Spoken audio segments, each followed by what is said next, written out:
जय Shri Krishna friends, welcome to Radha Krishna kitchen. मैं हूँ जयश्री पवार और मैं आपके लिए लेकर लाई हूँ बिल्कुल नया वीडियो। तो चलो फिर शुरू करते हैं। हेलो दोस्तों, आज मैं आपको लेकर जाने वाली हूँ वनी के गढ़ पर, जो सप्तशृंगी माता यहाँ पे विराजमान है और ये बहुत प्राचीन है। और यहाँ पे आज भी बहुत सारी मन्नतें लेकर लोग आते हैं और यहाँ पे बहुत सुकून पाते हैं। और यहाँ पर जाने के लिए आपको वनी नासिक से 25-30 किलोमीटर की दूरी पर है और वहाँ से ये फिर गढ़ ऊपर चढ़ना पड़ता है। ये 10 किलोमीटर के आसपास है और ये बहुत पहाड़ों के ऊपर फिर हमारे सप्तशृंगी माता का निवास है। यदि आप यहाँ पर जाने के लिए सावन महीने में आते हैं तो बहुत सुंदर माहौल होता है। सब बहुत वंडरफुल ब्यूटीफुल लगता है सब कुछ, क्योंकि यहाँ पे बहुत सारे फिर वो वाटरफॉल शुरू हो जाते हैं और फिर बहुत अच्छा लगता है, सब हरा हरा। और यहाँ पे एक सेल्फी पॉइंट है जहाँ से बहुत पीछे से भी अच्छे से पहाड़ नज़र आते हैं। और यहाँ पे बहुत सारे मंकी थे और देखो मैं जब उनको खिलाने गई तो कैसे ऐसे ही करते हो हर किसी के साथ, बहुत मज़ा भी आता है। लेकिन ये किसी को परेशानी नहीं पहुंचाते, बस वो इधर से उधर कूदते रहते हैं। और देखो कैसे खेल रहे हैं आपस में भी, छोटे छोटे बच्चे हैं ये मंकी के। और कृष्णा भी इनसे बिल्कुल भी नहीं डर रहा था, देखो कितने नज़दीक से खिला रहा था। और इनको जो पसंद होता है वही खाते हैं, लेकिन इनको रोटी वगैरह दी तो इनको ज़्यादा पसंद नहीं आती। इनको फल दो तो बड़े मज़े से खाते। और देखो रोटी के लिए कैसे झगड़ा रहे और आपस में खेल रहे। मुझे तो डर लग रहा था कि ये ऐसे खेलते खेलते नीचे, क्योंकि नीचे बिल्कुल खाई है और वो भी बहुत ऊपर से। लेकिन ये पूरे सावधानी से रहते, उनको भी तक गिरने की कोई नहीं आती। और देखो कैसे चलो बोलते हैं ना बंदर की तरह उछलो मत, ये देखो ये ऐसे ही उछलते रहते हैं, इसीलिए शायद बोलते होंगे।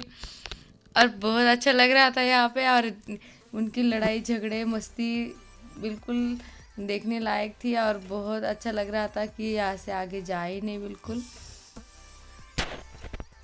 और फिर हमने यहाँ पे बहुत सारा टाइम स्पेंड करने के बाद हम यहाँ से निकल गए और अभी हम जाएंगे वो यहाँ पे बहुत बड़ा सा पुरातन काल का कुंड है, जहाँ पर यहाँ पे ये बतख भी रखे हुए थे तो हमने इनको देखना पसंद किया, वो अच्छे लग रहे थे। और यहाँ पे ये देखो पुरातन काल का ये बहुत बड़ा कुंड है। यहाँ पे स्नान वगैरह करने के बाद फिर देवी के दर्शन के लिए जाते हैं। और ये देखो इतना 10 किलोमीटर पहाड़ हम गुजर के आ गए, फिर भी वो दिखाई दे रहा था, वो मंदिर था, वहाँ पे जाना है अभी। और यहाँ पे हमने अभी स्नान तो नहीं किया, लेकिन हाथ पैर धो लिए बस। और यहाँ के पानी से जैसे गंगा जल पवित्र होता है उसी तरह से इसको पवित्र जल माना जाता है। और यहाँ पे जहाँ पूजा की जाती है, यहाँ पे गंगा माता जैसा सुकून मिलता है यहाँ इस पानी से, और हमें बहुत अच्छा लगता है। और यहाँ पर मैं बचपन से आती रहती हूँ, क्योंकि हमारी मासी नासिक में रहती थी तो उनसे मिलने हम हर साल दिवाली या धूपकाल की छुट्टियों में, समर की छुट्टियों में आते थे, तो यहाँ पर भी आ ही जाते थे।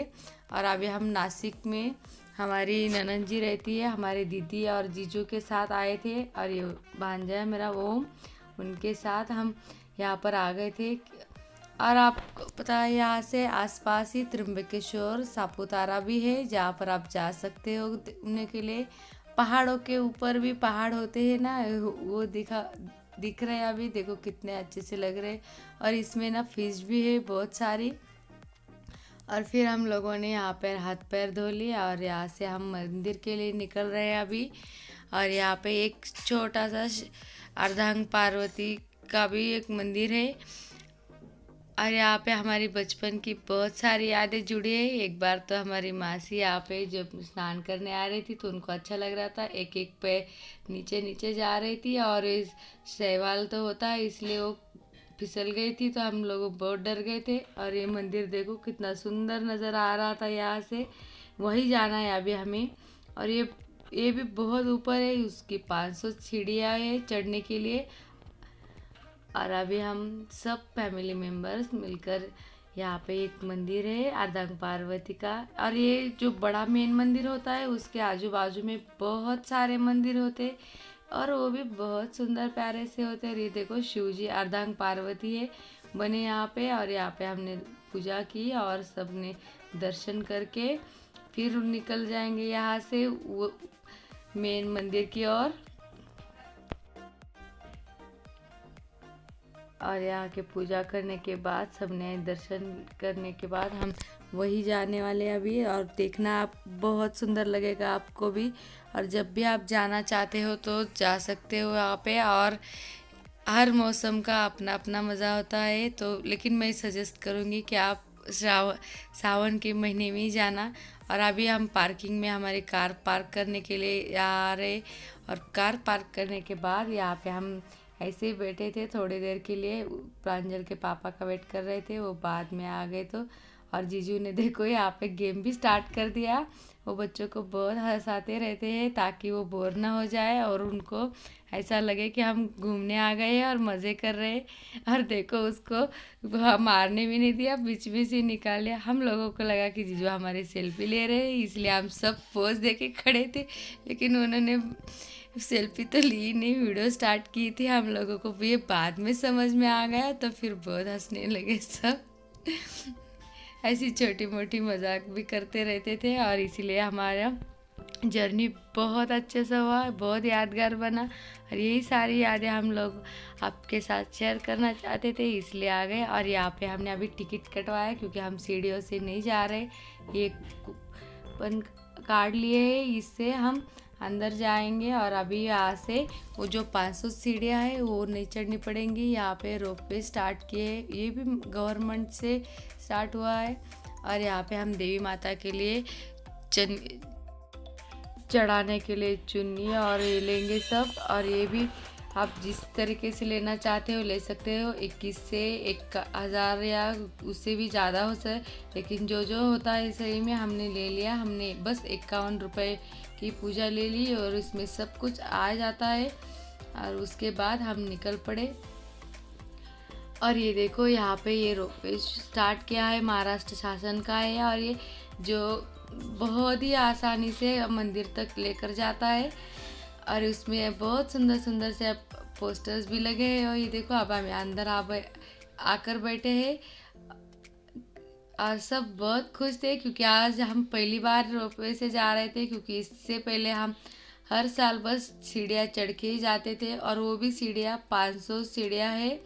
और बुआ ने देखो प्रांजल का मास्क हटाया ताकि वो दिख सके। और अभी स्टार्ट हो गया है, और ये जितनी देर में आपको दिखाई दे रहा है कि हम ऊपर जा रहे हैं, बस इतनी ही देर हम लोगों को लगी 500 सीढ़ियाँ क्रॉस करके इस ऐसे जाने के लिए। ये बहुत झटपट से, और ये इसका टिकट भी बस 100 रुपये में ही आता है, और बच्चों का तो उससे भी कम था। और इसी तरीके से हम फटाफट से पहुंच गए ऊपर। 3 से 4 मिनट में ही हम देवी माता के मंदिर में पहुंच गए, जो सीढ़ियों से हमें 2 से 3 घंटे लगते। और अभी हम मंदिर में भी आ गए, और अभी यहाँ पे ज़्यादा भीड़ बिल्कुल भी नहीं है, क्योंकि अभी कोरोना की वजह से सब बाहर निकलना घूमना थोड़ा कम हो गया है, इसीलिए अभी। और अभी देवी माँ के कोई फेस्टिवल भी नहीं आ रहे हैं, इसीलिए शायद यहाँ पे थोड़ी सी भीड़ कम हो रही होगी। और फिर हमारे दर्शन बहुत अच्छे से हुए। और ये मेन मंदिर है, प्राचीन काल से यहाँ पर बहुत सुंदर है। और ये देवी माता को ऐसी पहाड़ों पे ही है, तो वो बहुत बड़ी है, और उसको 13 वार साड़ी लगती है, जितनी की कोई भी नहीं पहनता, सब जो पहनते हैं वो 9 वार होती है। लेकिन ये देवी के लिए स्पेशल साड़ी बनवानी पड़ती है, वो भी 13 वार की।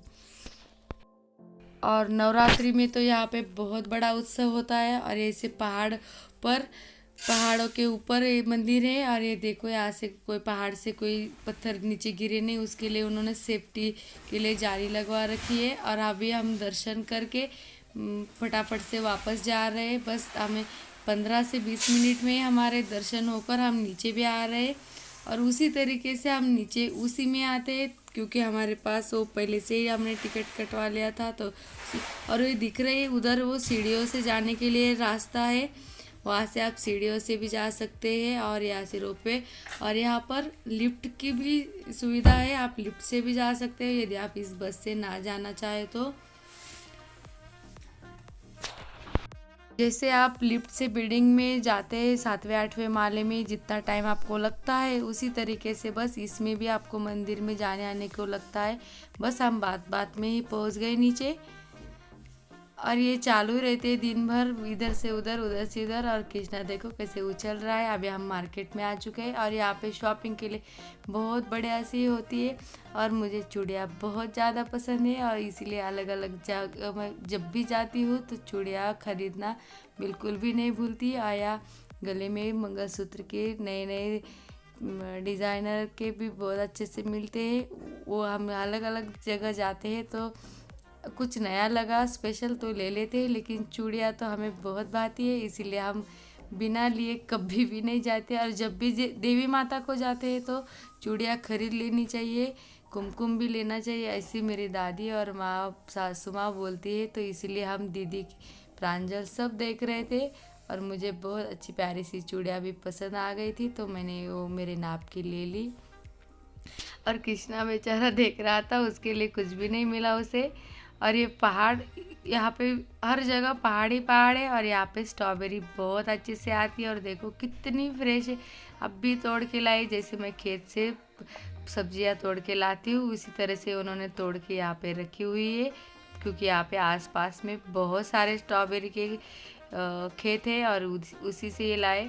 और देखो बस 100 रुपीज़ में 1 kg स्ट्रॉबेरी मिली मुझे, और वो भी इतनी फ्रेश की जैसे अभी मैं ही खुद तोड़ के लाई हूँ। और इसमें से चुनना भी बहुत अच्छा लग रहा था, समझ में नहीं आ रहा था कौन सी छोड़े। मुझे तो लग रहा था मैं सब भी ले लूँ। और हमने 3 किलो ऐसी ले ली, क्योंकि हम लोगों को ये बहुत फ्रेश लगी। क्योंकि हमारे महाराष्ट्र में, ये हमारे औरंगाबाद सिटी में नहीं होता इसका, इसीलिए हमने यही से बहुत सारी ले ली। और अब ये चेक भी करती हूँ कैसे है। यदि आपको आज की वीडियो अच्छी लगी हो तो प्लीज़ लाइक और शेयर ज़रूर करना। हम फिर मिलेंगे नए वीडियो के साथ, तब तक के लिए राधे राधे।